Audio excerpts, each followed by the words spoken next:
A gente vive num momento atual onde o artista ele precisa ser produtor musical, ele precisa ser motorista, ele precisa ser compositor, ele precisa ser diretor artístico, ele tem que ser super plural. O problema é que muita gente acha que simplesmente subiu no palco, cantou, virou artista. Das 10 músicas mais ouvidas pelos brasileiros no YouTube em 2020, 3 foram sertanejo e 4 foram funk. Ganhar dinheiro tocando um ritmo que você não gosta ou passar a vida inteira pobre tocando o que gosta? Tô voltando pra ficar. É aqui a minha terra, é aqui a minha vida, é aqui o meu lugar. O problema do Sandro, sabe qual é? Menininha. Menininha é um problema. Ele não devia ter feito, entendeu? O cara chora e tal.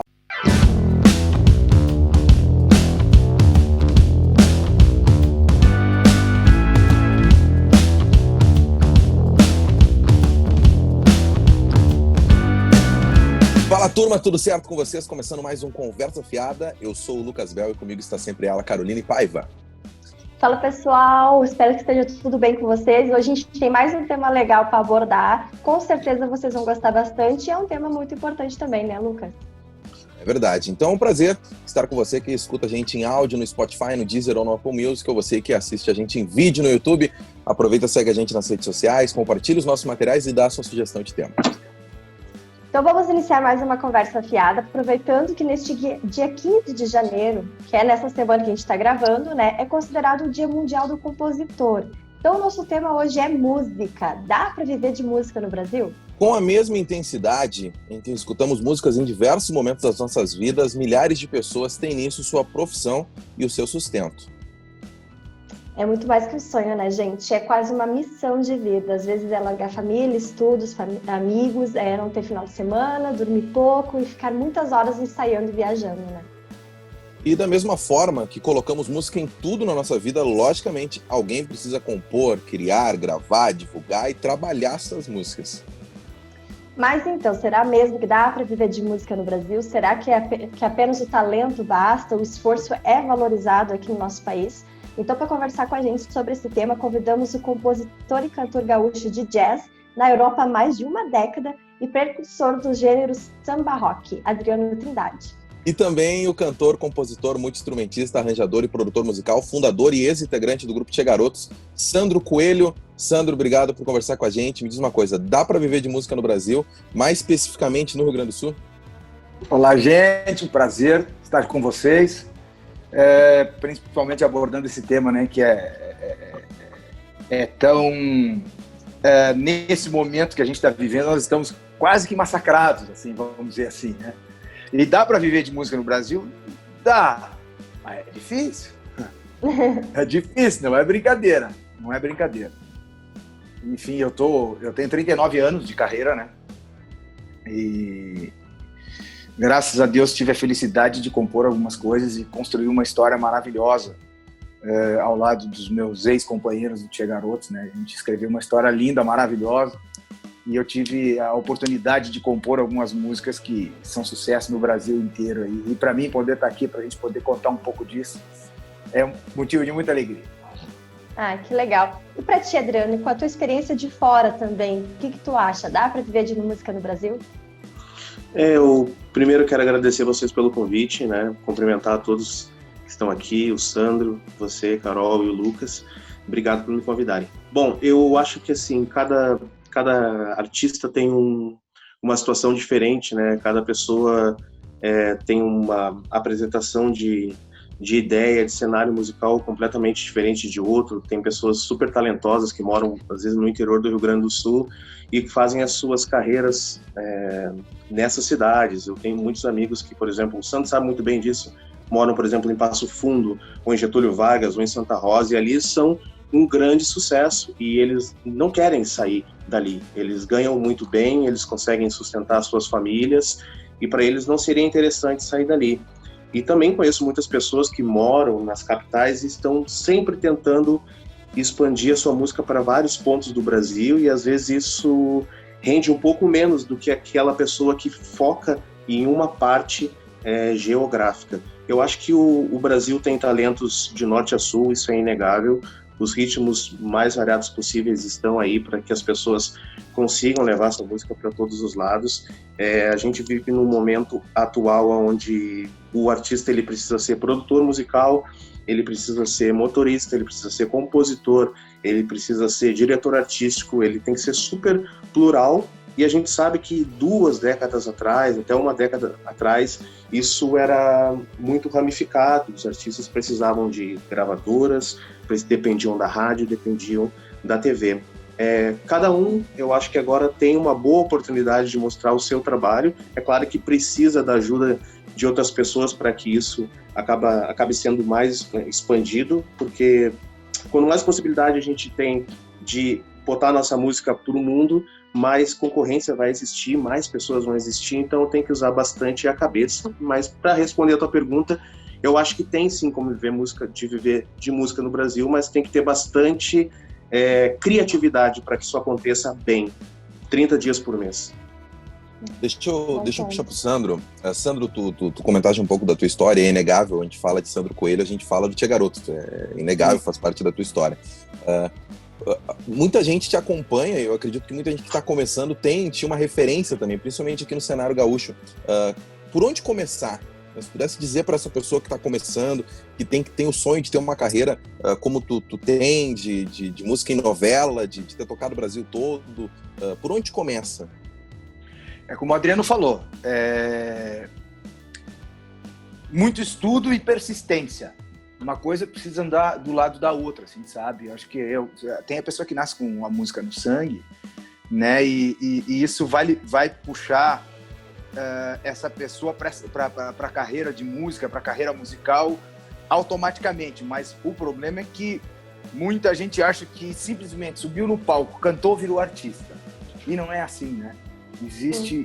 a música ela é como qualquer outra profissão. Tu precisa de dedicação, tu precisa se dedicar, tu precisa explorar. O que o Adriano falou, outra coisa que ele falou que é muito correta e muito certa. Hoje a gente vive num momento da música que a cada 30 dias tudo muda. Né? Hoje, agora, o mês passado era tal ritmo que era o dono do Brasil, agora já não é mais. Agora, né, eu principalmente que toco pro povo, né? Eu faço um trabalho direcionado pro povão, pra galera. 2, 3 pintam um estilo diferente, tu tem que estar acompanhando. Né? Tu vai acompanhando, tu vai largando as tuas coisas, as coisas que tu acredita, grava as músicas que tu acredita e lança pro mercado as coisas que tu acredita. Porém, se tu não tiver meio ligado e não tiver andando ao lado, paralelo, junto com o que está acontecendo, o mundo te engole e tu fica, tu passa. Né? Então, para quem está começando, é o que eu digo, cara, foque, tem que ser focado. A música é como qualquer outra profissão, quanto mais tu estudar, quanto mais a sério for levado, eu acredito que o teu caminho vai ser melhor e maior. Tem que ter bastante resiliência, né? E puxando ali para o Adriano, como que é a tua visão aí de quem está na Europa, como a música brasileira é vista aí fora? A música brasileira, ela, a gente pode cravar, né, que desde 1962, exatamente no dia 21 de novembro de 1962, o dia do meu aniversário, a música brasileira, ela foi... A gente faz um paralelo de quando o homem pisou na Lua, cravou a bandeira dos Estados Unidos. Em 62, quando Tom Jobim, Carlos Lyra, Menescal, João Gilberto, eles pisaram no Carnegie Hall, junto com Frank Sinatra, ali eles cravaram a bandeira da música brasileira no mundo. E depois disso, a cada 10 anos, outros artistas foram renovando isso, né?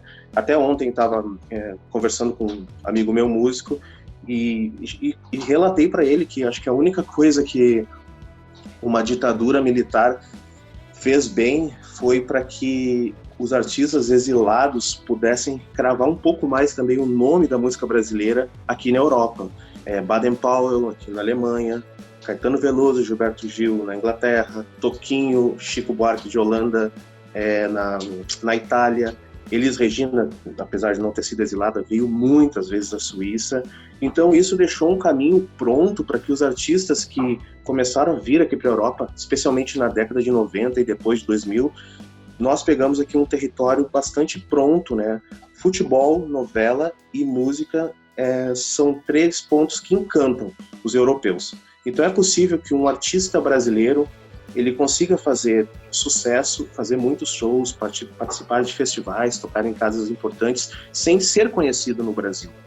Porque nós já chegamos aqui com esse carimbo que é muito legal. É o país do Tom Jobim, é o país do João Gilberto, é o país dos originais do samba, do Trio Mocotó, do Antônio Carlos Jocafe.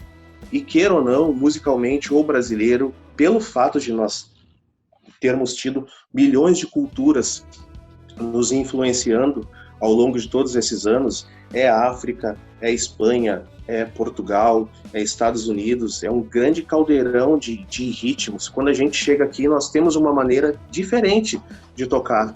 E isso realmente acaba encantando os europeus. Eu posso te dizer categoricamente, eu só não toquei em 3 países aqui da Europa, e por incrível que pareça, um deles que eu não toquei é Portugal, eu nunca toquei. E os outros países, a gente sempre chega muito bem recebido, só pelo fato de ser brasileiro, as pessoas acharem que nós somos mais alegres, mais felizes, mas, de fato, quando vai para o palco, o canto é diferente, a divisão é diferente, o jeito de tocar violão é diferente. Nós temos o samba, né? O samba, um patrimônio nacional que nenhum outro país tem. É muito difícil de tocar o samba, mas muito fácil de entender, por isso que encanta a cabeça dessas pessoas.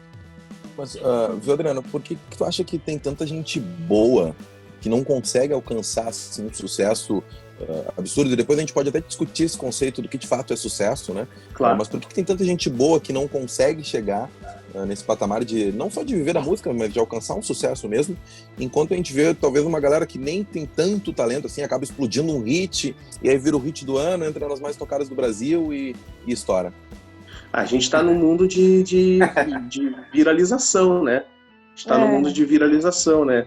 Instagram, YouTube, se tu coloca uma música no YouTube e tu tem, vamos lá, 150 amigos fiéis que gostam da tua música, não necessariamente a tua música ela é boa, a tua música é envolvente, ela é bem construída, a tua música ela é seguida por muitas pessoas e assim vai se ramificando.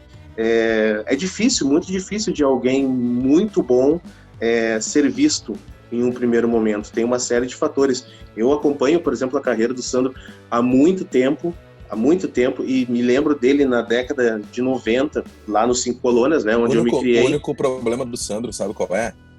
Menininha. Menininha é um problema. Ele não devia ter feito, entendeu? O cara chora e tal. O Sandro tem 39 anos de carreira. Eu achei que ele tinha 39 anos de idade. Tá louco. Mas assim, Ameriquei, eu acho. Em várias passagens de som, por exemplo, do Sandro, lá no CTG Mata Nativa, né? E ele era em Canoas, lá no Cinco Colônias. E ele era um músico bem mais novo dos músicos que o acompanhavam, mas a cabeça dele já estava mais à frente. Então é isso aí, gente. Tem que realmente se dedicar muito, estudar o instrumento, estudar o canto, e eu acho que o primordial, gravar.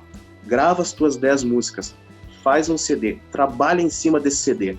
Rádio, televisão, páginas no Instagram, vai em todos os lugares. Seja amigo dos jornalistas, porque os jornalistas sempre querem novos talentos e a jornalista adora descobrir e lançar talentos. Então, eu acho que a primeira coisa é gravar um CD muito bacana, muito bem construído. Hoje em dia não precisa gastar tanto para isso, e jogar muito com a imprensa, que sempre alguém vai te dar a oportunidade. Digo por mim, né? Sou jornalista de formação, não trabalho em veículo de comunicação, mas, assim, a gente adora pesquisar, né? Músicas novas, artistas novos, e às vezes um CD, assim, de um artista que seja conhecido, a melhor música do CD é aquela que não tá tocando no rádio, né? É verdade. Muitas vezes acontece isso. Sabe que a menininha foi assim, né? A gente gravou ela num DVD, e qual música vamos trabalhar? Vamos trabalhar tal música. Ela não foi nem cotada a ser trabalhada. Só que quando chegou, aí a gente escolheu a música na época, começamos a trabalhar e continuamos no estúdio terminando o DVD. Quando chegou o DVD, 45 dias depois, na época, na gravadora City, a menininha chegou botando todo mundo para trás, dá licença que sou eu, e acabou. E ela tomou conta mesmo, assim, foi uma grande surpresa. e nos deu muitas alegrias. A música levou a gente para o Brasil, né? Isso é uma coisa muito importante, assim, sabe, que o Adriano falou, que muita gente abandonou em função de uma história, que daí vem uma puxando a outra, que é o lance do sertanejo. O sertanejo, ele veio e tomou conta do país, né? E aí, a grande maioria dos sertanejos hoje, eles não gravam mais discos, eles gravam uma música só. Aí eles gravam uma música, injetam ali, e aí vem um dos grandes segredos, Lucas, vem um dos grandes segredos de por que alguns artistas que não são tão bons assim fazem muito sucesso. Eles gravam uma música e descarregam um caminhão de dinheiro em cima dela. Um caminhão de dinheiro nas rádios, assim. Tem gente que gasta 1 milhão, 2 milhões num lançamento. A gente não tem condições disso, nem em pensamento. E aí, a grande maioria dos artistas daqui, eu falo pelo meu meio, né? Começou a entrar nessa onda. Eu não vou gastar dinheiro para gravar um disco mais. Vou gravar uma música e vou jogar na internet. Se ela der uma beliscada, a gente investe na rádio. E eu passei por isso, assim, ó, uns 4 anos, assim. Aí, nessa pandemia, eu tive uma luz, assim, eu digo, cara, mas peraí. E aí, vem de encontro ao que a gente está falando. Cara, peraí, um disco de 10 músicas, 12 músicas. E aí, eu peguei como exemplo, na época, o sucesso em 2000, do Geração 2000, que era um disco que o Tia Garotos lançou. O sucesso era o Ajoelha e Chora. Ajoelha e chora. Mas muita gente ia nos bailes porque queria ouvir o Sandro cantar Amor de Infância, que era uma música romântica que tinha naquele disco. Né? E que a gente jamais trabalharia porque era uma música romântica. Aí eu digo, bem, isso nunca mais vai existir, então. Se eu continuar gravando uma música a cada 3, 4 meses para trabalhar na rádio, o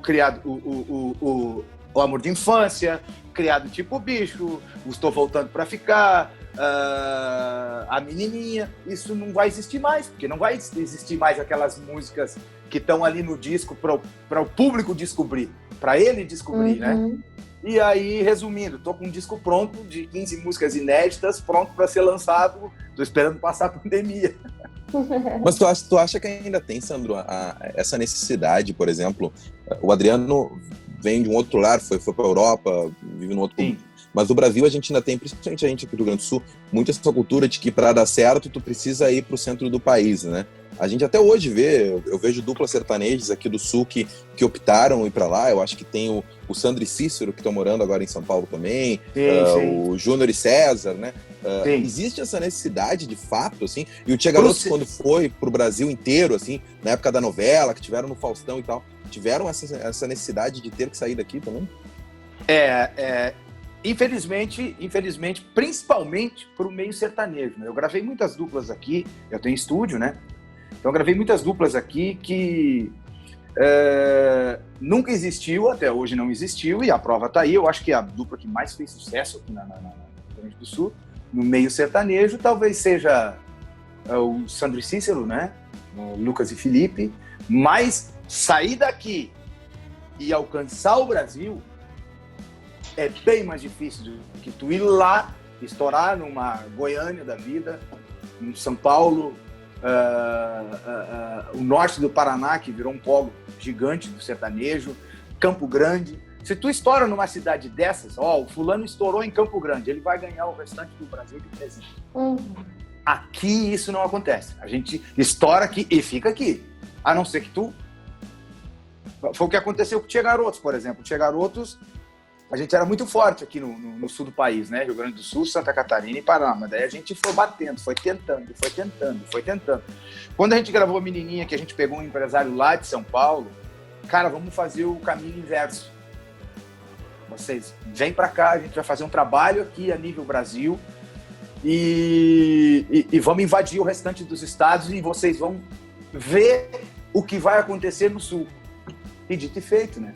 A gente foi, começamos, tudo deu certo também. A gente chegou com a Menininha, logo depois a gente saiu da City, foi para Som Livre, que é a gravadora da Globo, gravamos um disco que foi a maior vendagem da história do Tia Garotos, que era um disco onde tocou, 10 músicas, tinha Se Eu Bebo É Problema Meu, joga as mãos pra cima, explodiu o disco, né? Através do disco e da gente estar na Som Livre, a gente foi para as novelas, né? E aí nossa, aí a gente ganhou, a gente viajava o país inteiro, a gente tocava em Goiás, no estado de Goiás, em Minas, São Paulo, Rondônia, Acre, Mato Grosso, a gente viajava o Brasil inteiro. E aqui, aí virou uma febre, né?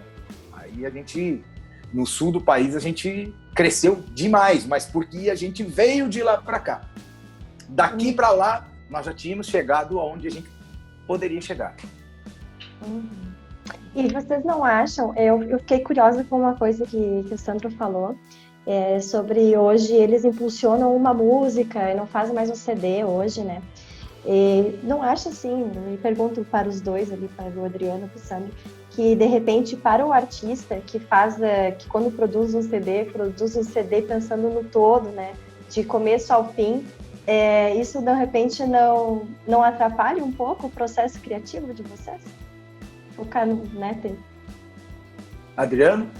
Sandro, por favor. Olha, gravar um disco é sempre algo mágico, porque ele mexe muito com a tua criatividade, né? Vou produzir uma música. Produz uma música, qual é o trabalho? Bem, eu quero um tema. A partir do tema, tu constrói a música. Ok, ficou. Produzir 12 ou 13 músicas é bem mais complicado. Mexe com tudo. Mexe com a criatividade, mexe com... Eu, quando começo a compor para gravar disco, eu começo 2 meses, 3 meses antes, eu durmo, acordo, tomo banho, corro, jogo futebol, como meu churrasco, pensando em música, tema. A partir da hora que eu tenho ali, sei lá, 15, 20, 30 temas, eu começo a desenvolver aquilo. Aí vem toda essa parte de criação da música, da melodia. Aí depois da quinta, sexta, tu já começa a sentir que começa a se repetir. Tu começa a se repetir. Digo, não, vou ter que buscar 2, 3 músicas de alguém de fora. Depois que tu tem todas as músicas, daí tu imagina, tu vai pro estúdio. Aí tu arranjar uma música é fácil. E 12. Esse é o trabalho do produtor, né? Tem a forma certa, quer dizer, eu não sei se é a forma certa, mas a forma que os grandes artistas que têm muita grana envolvida, esses caras pegam um produtor musical e esse produtor vai distribuir, nós vamos gravar 12 músicas. Então tá, 3 músicas vai para um arranjador, 3 músicas vai para outro, 3 vai para outro e 3 vai para outro. Quando chega as músicas, cada música tem uma cara, é diferente, né? Mas nós não temos esse orçamento. A gente tem que se virar nos 30. Né? Eu mesmo produzo, eu mesmo arranjo, pego os músicos da banda para gravar. Então é mais complicado sim gravar um disco, mas ele é mais desafiador e no final ele é mais prazeroso, porque tu ouve muita coisa, né? Tu gravar uma música e ouvir uma música é uma coisa, tu fica viajando, né? Eu tô com meu disco pronto no meu carro com a mix em 95%, tá praticamente pronto. Fico ouvindo aquilo, pá, isso aqui dá para melhorar, isso aqui dá para mexer, isso aqui dá para isso, isso aqui dá para... E aí cada música te dá uma sensação diferente da outra. E é o que eu acho que isso que é o que acontece com as pessoas, né? Tu vai botar uma música, tu ouve ela, por mais que tu goste dela muito, tu vai ouvir 3 vezes. Depois tu vai para outro canto. Se tu tem um disco, tu vai ouvir o disco inteiro. E cada música tem uma cara, né? Por aí. Exatamente. E tu, Adriano, o que tu acha? Tu lança uma música, lança um CD, o que é mais legal? Eu só trabalho com CD, só trabalho com disco. Eu nunca trabalhei assim, vou soltar um single, vou soltar outro. Não, porque a meta que eu tenho que atingir é sempre formar um disco inteiro, né? Já reúno as composições 1 ano e meio antes, eu já começo a compor, já vem algumas ideias, já chamo alguns parceiros de composição, meu próximo disco vai ser lançado daqui a 1 ano e meio, vamos fazer essa, já estou com essa melodia. E quando eu, por exemplo, coloco na cabeça que vou gravar o próximo disco, aí as ideias começam a surgir, porque eu já tenho uma meta, já no meu cérebro, que eu preciso gravar esse disco no mês tal, do ano tal. Por exemplo, agora, esse ano eu vou gravar o meu 7º disco. Então, eu já estou com todas as músicas prontas e acho que também eu fui um pouco beneficiado pela pandemia.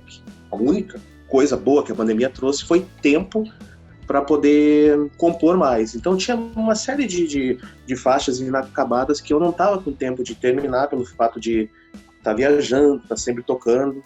Porque eu, quando saio para tocar, por exemplo, faço 4, 5 shows na semana, esses 4, 5 shows eu não componho, eu só pego o violão para fazer o show, eu não fico tocando, testando algumas coisas, não, é especificamente para tocar. Então eu consegui um pouco de tempo de terminar as canções, acabei fazendo mais de 30 canções com vários parceiros musicais, com Antônio Villeroy, Hugo Fattoruso, Eduardo Pita, Frank George, uma galera, Carlinhos Presidente. A gente acabou fazendo várias faixas, e, enfim, eu tô com 12 faixas prontas para o próximo disco. Essas faixas eu já vinha tocando algumas antes, então sentei para fazer as composições, já tenho os arranjos em mente, já denominei que alguns pianistas vão me ajudar em alguns arranjos, como J. Moraes, Hugo Fattoruso e Johnny Balak, que é um pianista tcheco que trabalha comigo há muitos anos. E, enfim, eu já estou com os temas todos prontos, porque, assim, quando esse disco sair, vai entrar aquilo que a gente conversou antes. Eu vou nos veículos de comunicação. Vamos lá, eu vou fazer um show, por exemplo, em Bruxelas, na Bélgica.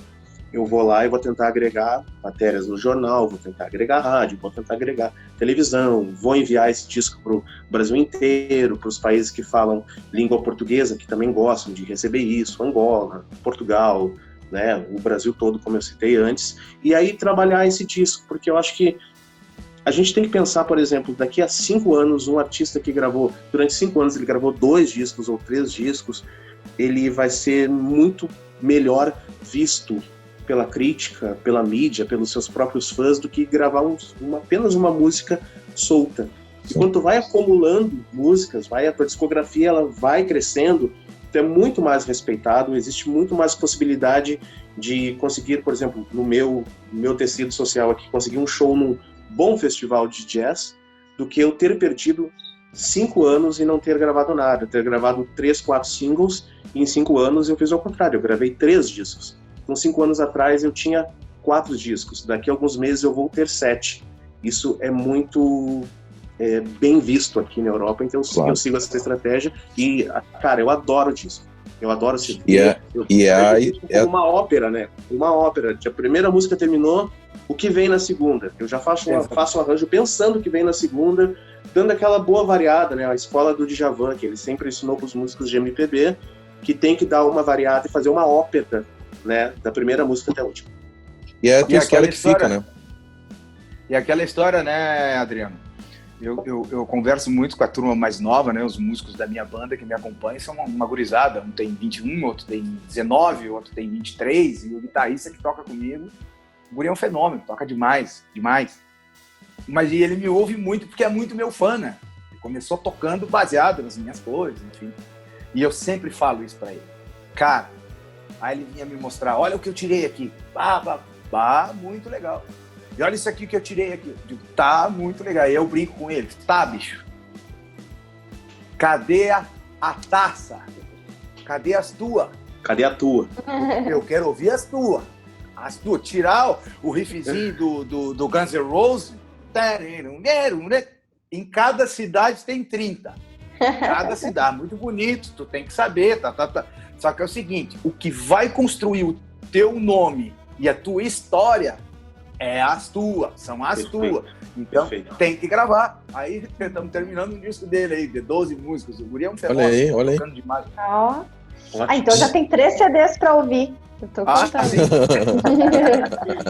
Gente, seguinte, aproveitar, editor querido, troca a trilha. Afinal, chegou o momento em que nós vamos debater e analisar o que a internet está falando sobre o assunto.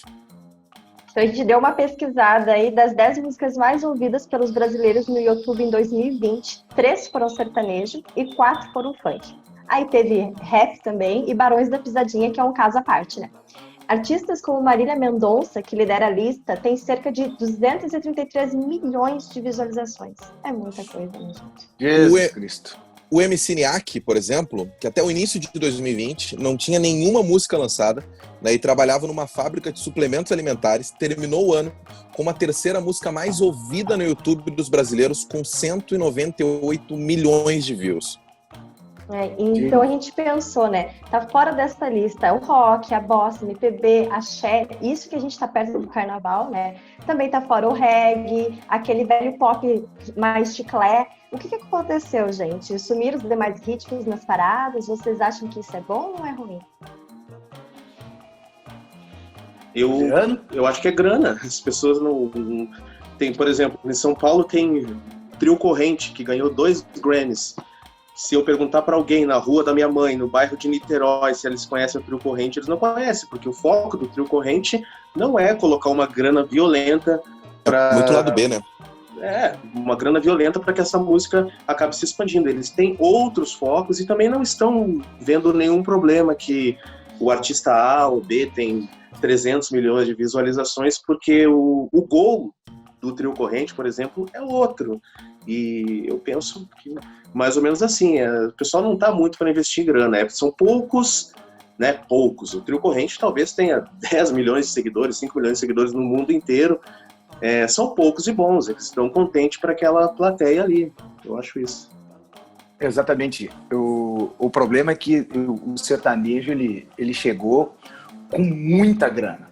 Ele chegou com muita grana e tirando o espaço de muita gente. Por exemplo, antes do sertanejo entrar, tocavam, vou pegar uma rádio popular aqui de Porto Alegre, qualquer uma delas, tocava 2, 3 sertanejos, trocava Tchê Garotos, tocava o Tchê Barbaridade, tocava 2 bandinhas, voltava o sertanejo, e assim ia. Quando o sertanejo da era Jabá chegou, com muita grana, eu disse, bicho, eu tô falando porque eu ouvi isso, né? Eu vivi isso. Eu quero tocar 5 vezes na tua rádio aí. Uma rádio muito conhecida nossa daqui da volta aqui. Não, mas a minha rádio só toca 3 vezes. Não toca mais que 3 vezes. Não. Toca sim. Quanto é? Não. É tanto. Toma. Só que se tocava 3 vezes, passou a tocar 5, 2 das execuções vai cair de alguém. E foi o que aconteceu, porque isso era uma dupla. Aí chegou a outra com a mesma proposta, a outra com a mesma proposta, resumindo. Toca sertanejo o dia inteiro nas rádios, não toca mais Tchê Garotos, não toca mais Tchê Barbaridade, não toca mais banda nenhuma da volta, automaticamente virou. Quando virou a geração, porque as gerações elas ficam ali ouvindo o que está tocando e o que a galera está comprando e elas continuam comprando. Passou 2 gerações dessas que não ouviam mais a gente na rádio e foi perdendo interesse. Hoje a gente vive aqui, eu costumo dizer que a gente vive aqui com 30% do público que a gente tinha com o Tchê Garotos na época áurea da nossa música, né? E aí, claro, na época tinha muito, e é por isso que eu acho que os artistas, muitos deles perderam muita força, porque na época as gravadoras tinham interesse em fazer o artista tocar porque tinha interesse em vender o disco, né? Então, o artista ele se preocupava com, eu tenho que me preocupar com o meu repertório. Meu repertório for bom, ele vai tocar, né? Era com isso que a gente se preocupava. E aí a gravadora gravava, chegava lá, investia, tinha divulgador e tudo que era canto, ia pra rádio, o artista ia colher os shows. Hoje, não existe mais gravadora. Hoje, se tu quiser gravar uma música e quiser que ela chegue até o teu público, tu vai ter que fichar, né? Tu vai ter que colocar na internet, vai ter que impulsionar, tu vai ter que... a música foi bem, rádio. Aí tu vai sentar uns 15 dias a ligar para todas as rádios do sul do Brasil para tentar negociar uma forma, e nem todo mundo tem força para isso, né? Automaticamente foi perdendo. É onde o sertanejo tomou conta, porque os sertanejos, para uma dupla estourada no Brasil, vamos supor, um Gustavo Lima, ele vai gastar uma média de 1 milhão, 1 milhão e 500 em cada lançamento que ele fizer em 3 meses. Mas ele fatura 10 no mês. Aí fica fácil. A gente não tem. A grande maioria do nosso meio, né, das bandas de baile, a grande maioria trabalha na sexta, sábado e domingo para comer na segunda, terça, quarta e quinta. Pois é, E aí, como é que faz? Isso que eu ia te perguntar, Sandro, porque aí tem tudo isso e a gente vê que o Rio Grande do Sul tem um cenário, no baile, que é o que tu vive ali, tem um cenário muito forte de muitas bandas que tem seu sucesso, algumas até regionais, o Adriano falou isso lá no início, de uma banda que tem sucesso lá em Passo Fundo, em Santa Maria, e aí vem uma pandemia, no meio disso tudo vem uma pandemia, e ninguém pode mais tocar, não pode mais ter festa, não pode mais ter baile, não pode mais ter barzinho. E eu quero ouvir dos dois, assim, primeiro esse reflexo aqui no Brasil, e depois como é que foi esse reflexo lá na Europa. Ontem, quando eu falava com o Adriano para ajustar os horários aqui da gravação, ele falou, cara, tem que ser antes das 10 da noite, porque depois das 10 da noite não pode nem fazer barulho aqui. Eu fiquei, meu Deus, como assim, né? Qual é a alternativa? Porque vem uma pandemia e praticamente destrói todo mundo, né? Bem, pra gente aqui foi uma devastação, né? Tive colegas que se mataram, né? Literalmente, isso é verdade, de amigos nossos, técnicos. Porque, como eu falei anteriormente, a grande maioria, o Adriano sabe disso, a grande maioria do nosso meio musical, a grande fatia, acho que sei lá, de 60% a 70%, trabalha no final de semana para sobreviver durante a semana. Alguns são um pouco mais inteligentes, são um pouco mais seguro grana, tem o pé no chão. Mas é difícil, o nosso meio ele é complicado, né? Nosso meio ele é muito difícil. E aí, bicho, como é que faz? Fura um fim de semana, fura 2, fura 3 meses, 6 meses. Olha, pra gente, pra mim tá muito difícil, muito difícil. Agora nós estamos chegando numa altura da história que tá quase insuportável, né? Porque nós vamos para um ano e vai fechar um ano. Não fechou um ano ainda, mas vai fechar, porque a vacina vai chegar agora em janeiro até vacinar. Quem precisa ser vacinado vai passar de março, dia 15 de março, completa um ano que a gente parou. Eu fico pensando assim, meu Deus do céu, como é que estão fazendo para sobreviver? Não sei o que estão fazendo. Teve um amigo meu que me ligou no início da pandemia ali, uns 2, 3 meses, Santo, pelo amor de Deus, cara. Eu não sei o que fazer, não consigo trabalho. O que tu pode me ajudar a isso? Peguei, mandei uma grana para ele. Não, cara, é o que eu posso fazer por ti. Mandei uma grana para ele. Tem uns 2, 3 meses agora atrás, ele me bate uma foto na rua, deitado na rua. Quase se separou da mulher, a mãe morreu. E eu não tenho para onde ir, não tenho porque tô morando na rua. Nossa. Triste, muito triste. Nosso meio aqui, meu Deus do céu. E aí o problema é o seguinte, né? Piorou a Covid. Qual é a primeira corda a ser cortada? Corta aqueles lá. Não pode evento. Não pode mais nada. E isso é muito complicado, porque quando eles liberam para a bandeira laranja, que daí pelo menos os pubs fazem um showzinho, tu vai lá, faz um acústico, pá, ganha uma graninha, consegue ajudar um pouco os músicos da banda, tu vai indo, sabe? Vai indo, tu consegue pagar um pouco de conta, e o tamanho do vermelho diminui no final do mês, né? Tu consegue indo, mas quando dá a bandeira vermelha, a primeira coisa, fecha tudo, não pode música, não pode isso, não pode aquilo, e aí como é que faz para aguentar 2 meses, 3 meses sem entrar nada, só saindo. Então a gente está num momento muito delicado, assim, muito delicado. Que Deus abençoe, que passe logo, que essa vacina realmente resolva e que a gente possa voltar a trabalhar, né? E na Europa, Adriano, qual é o reflexo para a galera da música? Olha, Lucas, aqui especificamente vou falar da Alemanha primeiro e depois vou estender um pouco para a Europa.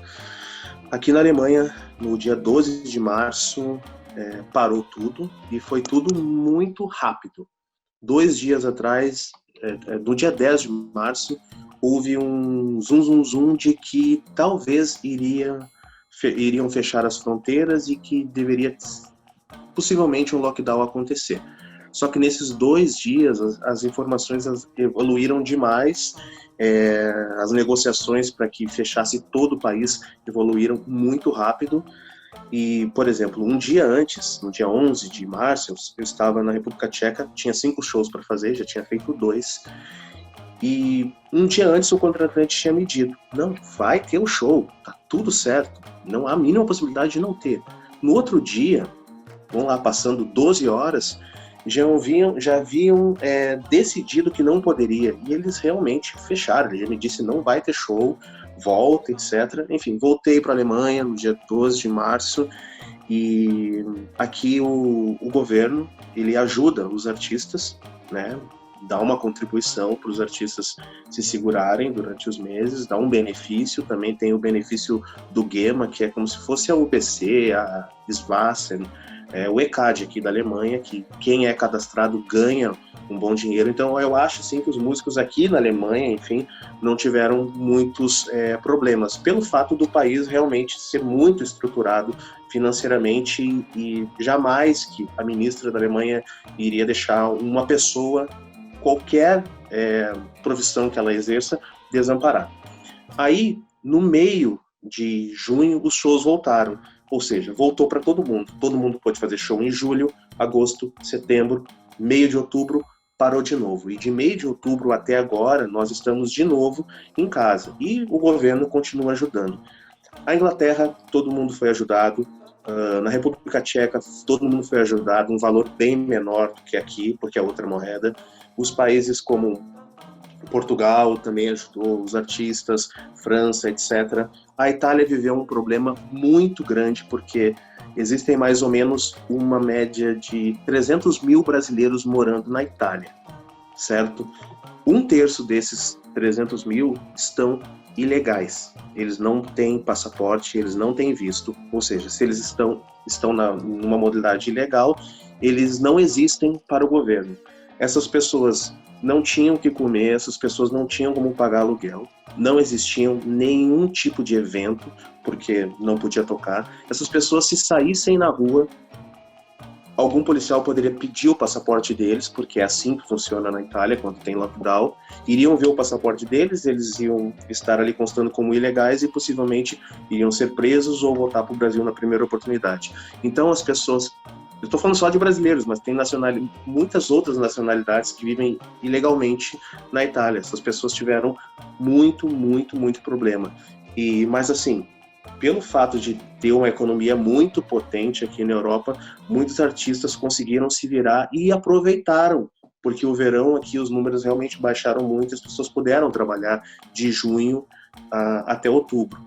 E atualmente ainda tem alguns países que fazem algumas coisas, como a Suécia, que está sendo possível tocar desde sempre. A Espanha também deu uma pequena abertura. Está um pouco menos doloroso do que no Brasil. Sim. Falou o nosso correspondente internacional, né? Quase fez uma leitura da Europa, né? Impressionante. Às 20 horas e 30 minutos em Belém. Segue, Carol. Bom, vamos torcer, né, que logo a gente tenha a vacina e que tudo volte ao normal, né, porque tá complicado mesmo, e a gente também, aqui do outro lado, também tá com saudade de ouvir um show, né. Eu queria fazer uma pergunta pro Sandro. Que saudade que eu tô de um bailão, viu? Eu queria fazer uma pergunta pro Sandro. Quem é que teve a ideia de regravar o Jackson do Pandeiro? Tô com saudade do Jackson do Pandeiro. Tô com saudade, que coisa de brasileiro. Então me conta. Muito legal. Para conhecer Bedeu e Luiz Wagner, tem que ter um ótimo conhecimento musical. Eu sabia que tu tinha, mas eu queria saber a historinha disso.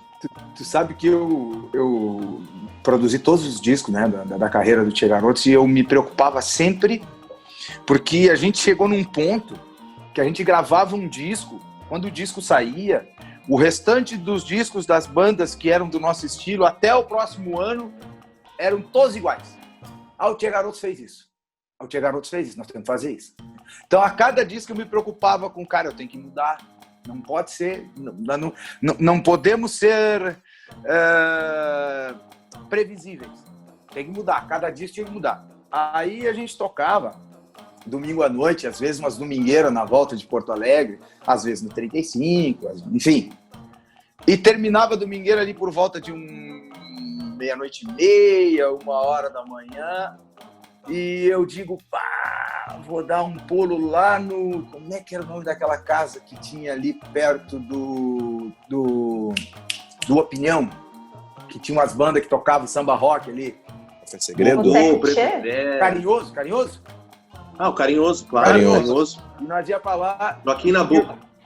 E um dia eu cheguei lá, tava tocando senzala. Perfeito. E eu enlouqueci, enlouqueci com aquela banda tocando, aqueles 3 metais, era o Jorginho do trompete, o Serginho e o outro menino tocando sax. E eu sou apaixonado por isso. Cara, meu Deus do céu, eu enlouqueci, daqui a pouco eles me largam. Oh, saudade do Jackson, mas numa quebradeira, numa swingueira. Eu digo, que música é essa? Nós temos que gravar essa música. Temos que gravar essa música. E aí eu tirei a música. Eu digo, gurizada, é o seguinte, ó. Tá aqui a nossa música, o próximo disco. Vamos tirar e vamos jogar no meio da gurizada que gosta de dançar e vamos ver o resultado. Mas aquilo foi a mesma coisa que tirar milho pros pintos. Deus, o livro, cara. Nós largamos aquilo e a gente... Tinha um balanço, um swing, aquela música. Mas na hora foi um golaço. Sabe quando eu fui masterizar essa música? Essa história é legal. Fui masterizar, eu sempre masterizo no mesmo lugar até hoje, em São Paulo, na oficina de áudio e vídeo. E aí eu consegui estreitar a amizade com o Luiz Wagner, porque o Bedeu, se eu não me engano, na época já era falecido. Isso em 2005, por aí, eu acho que sim, né? Ele morreu em 99. Sabe? Isso. E aí eu descobri o contato do Luiz Wagner em São Paulo e liguei para ele. Luiz Wagner, aqui é o seguinte, papapá, a gente gravou uma música tua aí do Bedeu, pá, a gente aqui do Sul. Pô, mas eu sei quem são vocês, bicho, pá. E eu digo, eu tô masterizando ela em São Paulo, tu não quer vir aqui? Mas onde é que vocês estão? Pá. E ele foi lá, quando viu, bateu o Bedeu lá, Rastafari na bunda, né? E chegou lá e ouviu, e disse, pá, bicho, tu interpretou de um jeito diferente, mas pá, que swing! Eu digo, pô, que legal, fico muito feliz que tu tenha gostado, e a música tocou demais, fez um sucesso tremendo. Agora, é uma música maravilhosa, né? A construção da melodia dela é a construção do swing. Se for, vamos determinar o que é swing, ó. Perfeito. Isso aí. A música... Gente... Desculpa. Pode ir. Desculpa. Não, só para completar, o Saudades do Jackson do Pandeiro nada mais é do que toda a influência argentina, uruguaia, de milonga, junto com o samba, né? O Wagner me disse que ele compôs exatamente nessa onda, juntando tudo, né? Que é um tag, tink, tumba, tcon, gatica, dumba, dagon, deck, tag. Ele compôs assim. Ele entregou assim pro Bedeu. Juntou tudo isso e o Bedeu, a bola já estava quicando na frente, ele botou pro gol, né? Porque já estava tudo prontinho. Ele disse que fizeram essa música em 30 minutos. O Wagner apresentou pro Bedeu numa noite e no outro dia se encontraram, sentaram 30 minutos e terminaram. Fizeram. Espetacular. Loucura. Gente, chegou a hora mais legal desse podcast, viu? Pelo menos é a parte que a gente mais adora. Bora deixar os nossos convidados uma saia justa agora. Eita! Então, mais um Jogando na Fogueira que a gente vai começar agora. Vocês fiquem tranquilos que a gente já jogou até um quadro na fogueira.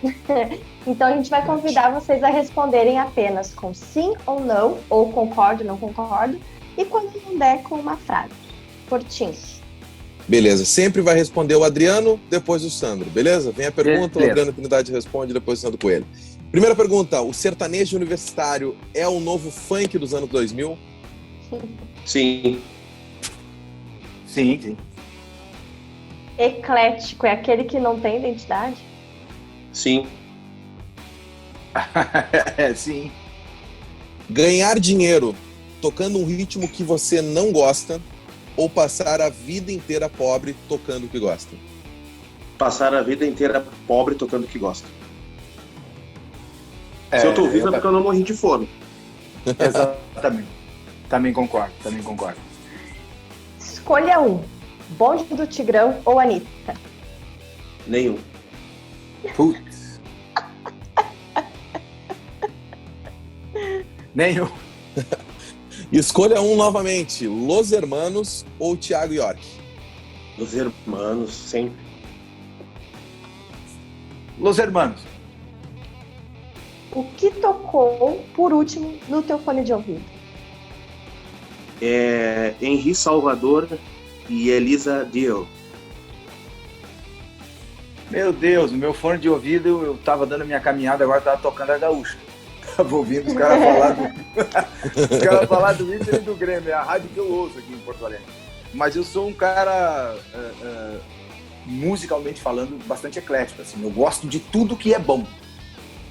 Ah, tu gosta de tal estilo? Não, se é bem tocado, eu gosto. Claro que eu tenho as minhas preferências, né? Mas o que eu ouço aqui em casa, olha, vai de Queen a ABBA e diz...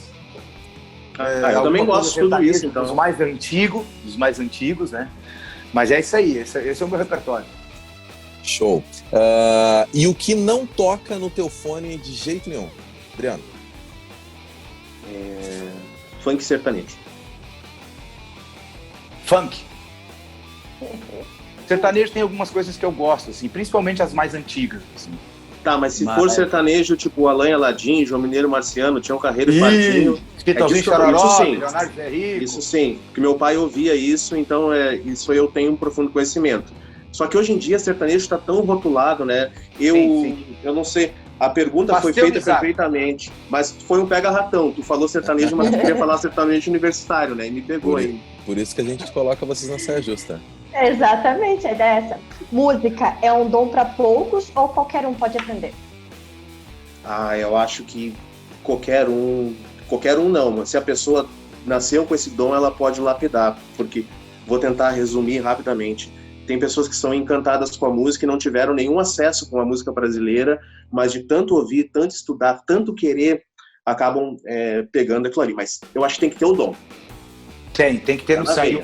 Tem que ter no sangue um pouco, tem que ter no sangue um pouco de música, senão não. Eu conheço pessoas que não conseguem bater palmo no atirei, o pau no gato no tempo. Que você perde. E aí não tem o que fazer. Também conheço. Show. Gente, o que responder para quem diz o seguinte: você só toca ou trabalha também? Cara, em primeiro lugar, a minha expressão já falaria tudo, né? Eu vou deixar assim, a minha expressão falaria tudo. Sandro?